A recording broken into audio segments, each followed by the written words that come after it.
WhatsApp செயலியை பயன்படுத்தக்கூடிய சுமார் 150 கோடி பேரும் உடனடியாக செயலியை அப்டேட் செய்ய அந்த நிறுவனம் வலியுறுத்தியிருக்கு. இதுக்கு முன்னாடி ஹேக்கர்ஸ் கைவரிசை காரணமாக வாட்ஸ்அப் செயலி மூலமாக பயனர் ஸ்மார்ட் போன்களில் ஸ்பைவேர் இன்ஸ்டால் ஆகியிருந்தது கண்டுபிடிக்கப்பட்டுச்சு. இந்த ஸ்பைவேர் பயனர்களுக்கு தெரியாமல் அவங்களுடைய ஸ்மார்ட் போனில் கேமரா, மைக்ரோஃபோன் உள்ளிட்டவற்றை சரியாக இயக்குறதோடு அவங்களுடைய குறுந்தகவல், லொக்கேஷன் உள்ளிட்ட விவரங்களையும் சேகரிக்கக்கூடிய வகையில் இருந்துச்சு. ஸ்பைவேர் இன்ஸ்டால் ஆனது உறுதி செய்யப்பட்டதை தொடர்ந்து வாட்ஸ்அப் நிறுவனம் அந்த பிழையை சரி செய்யறதுக்காக அப்டேட் வழங்குறதா சொல்லியிருக்காங்க. இதன் காரணமாக பயனர்கள் தங்களுடைய செயலியை உடனடியாக அப்டேட் செய்ய அந்த நிறுவனம் தன்னுடைய பயனர்களை வலியுறுத்திட்டு இருக்காங்க. மொபைல் சாதனங்களில் சேமிக்கப்பட்ட விவரங்களை ஸ்பைவேர் சேகரிக்காம இருக்க செய்யறதுக்கு தான் இந்த அப்டேட் வழங்கப்படுதான். எங்களுடைய பயனர்களின் பாதுகாப்பை உறுதி செய்ய சந்தையில் முன்னணி நிறுவனங்களோடு தொடர்ந்து பணியாற்றிட்டு வருகிறோம் அப்படின்னு வாட்ஸ்அப் செய்தி நிறுவனம் சொல்லியிருக்காங்க.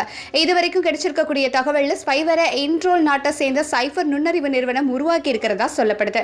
ஸ்பைவேர் தாக்குதல் பற்றி விசாரணை துவங்கப்பட்டு இருக்கிறதாகவும் விசாரணைக்கு உதவ அமெரிக்க சட்ட அமலாக்க நிறுவனங்களுக்கு தேவையான விவரங்களை வழங்கிட்டு இருக்கிறதாகவும் வாட்ஸ்அப் நிறுவனம் சொல்லியிருக்காங்க. ஸோ எல்லாருமே வாட்ஸ்அப்பை திரும்ப ஒரு அப்டேட் பண்றது ரொம்ப நல்ல விஷயம். இந்த வீடியோவை நீங்க லைக் பண்ணுங்க, ஷேர் பண்ணுங்க, கமெண்ட் பண்ணுங்க. இன்ஃபோநெட் சேனலை சப்ஸ்கிரைப் பண்ணி பெல் ஐகான் பிரஸ் பண்ணுங்க. நன்றி.